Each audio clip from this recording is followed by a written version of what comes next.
Hello everyone and welcome to this special bonus episode of What If South is Up.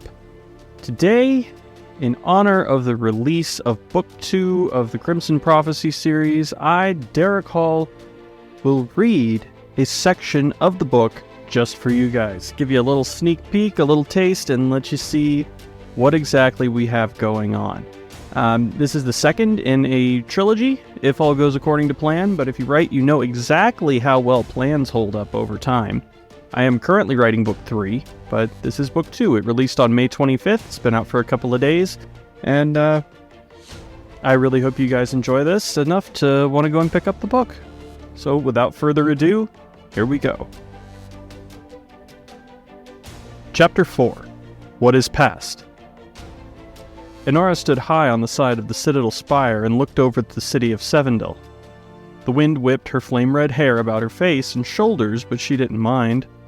It was a warm spring wind that carried the scent of flowers from the gardens below, intermingled with a hint of the fir and pine that carpeted the feet of the mountain slopes surrounding the secluded alpine city.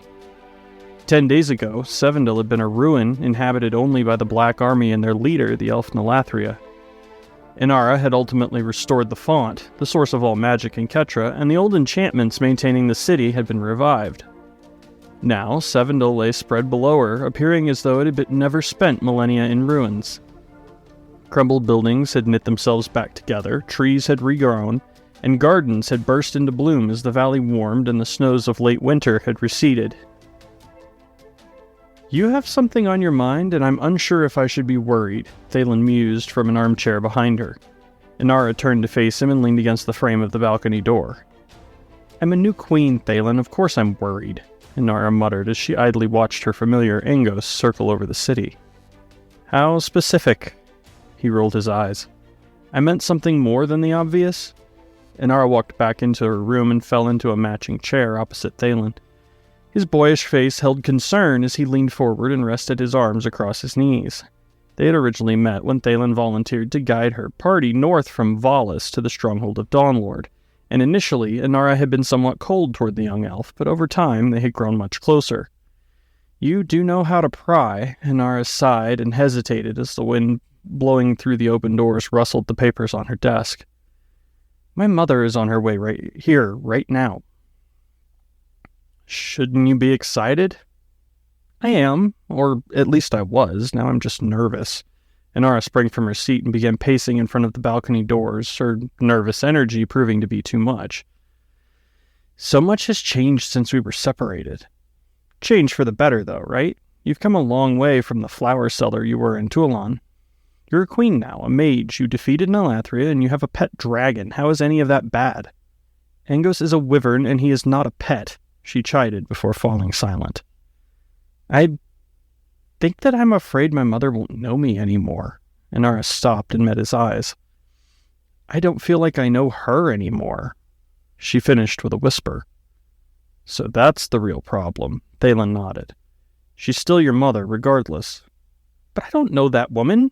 The woman in the coronation crowd was not the mother that I lost in Tualan," Inara continued. "That woman was soft and kind, not armored, and driving people away by the sheer force of her presence.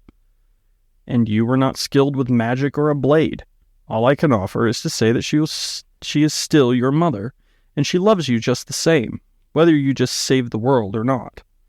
Thalen stood and pulled Inara into an embrace. "You are strong and kind. No mother would have cause to be ashamed of you." "Thank you, Thalen. That means a lot." A knock came at the door, and the pair separated. "Lyra of Tualan to see Her Majesty Inara, Queen of Sevendil," cried a guard through the thick doors. "Well, that's my cue," Thalen smiled. "You've got this." He turned and opened the study door, allowing Inara's mother to enter before he gave a shallow bow, a nod of encouragement, and exited the study, closing the door behind him. Inara's mother entered the room and stopped. The weaponry that Inara had seen before was notably absent, no doubt due to her overzealous guards. The older woman cut an imposing figure, largely because of the scraps of mismatched armor that she wore. Strawberry blonde hair hung loosely around her shoulders, and her eyes held the dark competence of someone who had seen and done things they would prefer not to speak about. Neither of them spoke as they took in one another. I promised I would find you. Lyra moved across the room and drew Inara into a tight embrace. Leaving you nearly killed me, but I'm here now. Lyra eventually withdrew and took Inara's hand, paying particular attention to the pattern of scars that covered her skin as she gingerly brushed her fingers over them. What terrible things happened to you? It was necessary. Inara waved off her mother's worry. I actually kind of like them now. Your road has not been an easy one, and I am sorry for that, her mother whispered, gently squeezing her hand. It was necessary, and I am stronger for it, Inara smiled. Necessary or not, I am sorry. A mother never wants to see her child in pain. What about you, Mother? What happened to lead you here? How did you find me? Inara pointedly changed the subject and gestured to the nearby chairs. More than I can tell in a reasonable time. Lyra took a seat opposite Inara, but I will try. Please do. Once we were separated in Tuolon, it took days to find my way out of the city. The guard was ousting people from their homes and burning it all as they went. I hid and avoided them as best I could until I was able to get back to Raven and find my way out. I was the last elf to leave his cellar as his house burned above me. I'm not even sure if he made it out. He did. He ended up joining us outside of Volus and traveling with me until recently. He's here then? Lyra asked excitedly. Inara lowered her gaze as tears welled up in the corners of her eyes. He didn't make it, she whispered. Oh. It was during the fight with Nalathria. I made a mistake that got him killed. Inara explained through her tears. Was it your blow that killed him? Well, no, Inara fumbled. Then it is not your fault. Bad things happen in the heat of battle, Inara, Lyra muttered. He was a good man. At least his suffering is over. That's my only comfort in any of this. Lyra let out a heavy sigh and continued her tale. After I got out of the city, it was a struggle to find passage to Qetra. No one wanted an elf aboard their ship, especially given the local climate and rumors of a naval blockade. I eventually managed to stow away on a cargo ship and made my way to Volus. Once there, I was greeted with another crisis, as I'm sure you know. Everyone there was asleep except for a handful of elves. We encountered the same situation, Inara nodded. I met a young elf named Vimir who told me that you had been there previously and which way you had gone. He offered me a horse, a bow, and these scraps of armor. I stayed for about a week before setting off and headed north. I was beset by bandits, foul weather, and eventually the Black Army before coming to Ridston. I was injured and forced to stay there for a time to recover. I could find no information as to your whereabouts in that city, save for a servant that suggested I go west. She gave no more information than that, and since it was the only lead I had, once I was able to travel, I took it. Inara stood and moved to pour them each a drink, speaking as she worked. We never went to Ridston, but rather to an old fortress in the mountains called Dawnlord. Inara returned and handed a drink to her mother. That makes sense then, given your companions, her mother said. How do you mean? Inara gave her mother a quizzical look and took a sip of her drink. Lyra sighed and cast her gaze out the open doors for a moment. Inara, I never wanted you to meet this fate. She paused and took a shuddering breath. I did my best from before you were born to protect you. All I wanted was for you to grow up happy and make your own way in the world, not be forced to take up the mantle of wars started by my ancestors that you have no reason to fight. Your ancestors. You always said my red hair came from my father. Inara was puzzled by the new development. I don't even know who your father was, Inara. Lyra sighed and seemed to shrink into her seat as though weighed down by some invisible force. What? Of course you know who he is. He helped raise me until he died. I'm afraid I haven't been completely honest with you. Lyra took a deep breath before continuing. The man you know as your father was my husband, yes, but he was not your father. Before you were born, I was bound by indenture to a pleasure house in Volus. It was there that you were conceived. Despite this, though, he treated you as his own, and for that I am grateful. Inara's jaw worked up and down like a fish out of water, but she could find nothing to say. Her mother had been a whore. It made no sense when set against what she knew, or thought she knew, but the longer she pondered it, the information fit the gaps in her knowledge far too well. As I said, I wanted to protect you from the problems of the past, her mother continued.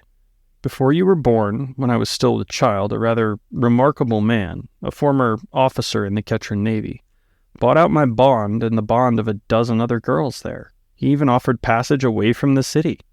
I accepted his offer, and that is when I first came to Tuolon. Lyra paused and took a sip from her drink. Not long after my arrival, I met the man you know as your father. He was kind and made no qualms about my history in Volus, choosing instead to accept me, and by extension you, as his own. Why have you never told me this? Inara whispered, her eyes searching the thick carpets as her brain was trying to make sense of it all. Because I feared that if you knew of your royal lineage or my past, it might somehow change who you would grow to be. All this, Lyra gestured at the rich furnishings of the royal study, is not what I wanted for you, is not who you are. I went to great lengths to keep you safe, to keep you away from people who would try to use your ancestry for their own ends.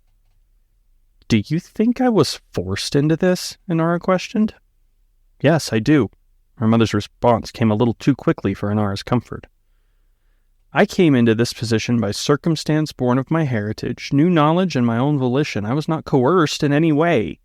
Inara's tone grew louder as she spoke, as though somehow offended by the suggestion. Did I want to be a queen? No, I did not, and I still don't, but I was faced with a situation where someone had to step up to help the people that are unable to help themselves, and I had the means to do so. Do you really understand what you're doing here, Inara? What all of this means, not only for you, but for the whole of Qetra? Lyra asked earnestly. No, but to claim that I have all the answers would be foolish. There's strength in having friends and counselors. Where my knowledge and experience lack, theirs may often help to bridge the gaps. Inara leaned back on her chair, rubbing at her temples. This may not be what you wanted for me, Mother, but I chose it willingly, knowing what might happen. I didn't expect our crazy plan would work, but it did. Now I am a queen with no experience leading anyone who has been handed a newly reborn kingdom of slaves and servants, and very likely an eventual war with the rest of the continent. The very same war that ruined this city 4,000 years ago. I intend to follow through with my obligations, regardless of what anyone has to say about it, least of all you. I have too much on my plate to question what is past, Inara said definitely. She looked up at her mother and was surprised to find the woman smiling at her. What? The girl I dropped into Raven's cellar would have never said that to me. Lyra laughed. Well, I am not that same girl any longer, Inara sighed. No, you certainly are not. Lyra shifted in her seat. If you rule this new kingdom with the same fiery conviction you just showed me, then perhaps I was wrong to hide the truth from you. She stood and drained her cup. I will make sure you have a room in the spire and anything you need, Inara said as she stood as well. I have lodgings, her mother smiled, but I do have a favor to ask of you if you are willing. You have but to name it, Inara answered. The sailor that paid my bond is here, in the city. He was second to the ruler you deposed and is concerned as to his reception, Lyra began. Nalathria, Inara interrupted. The same. He has much that he could offer you if you are willing to guarantee his safety and meet with him. Knowledge not being the least, Lyra continued.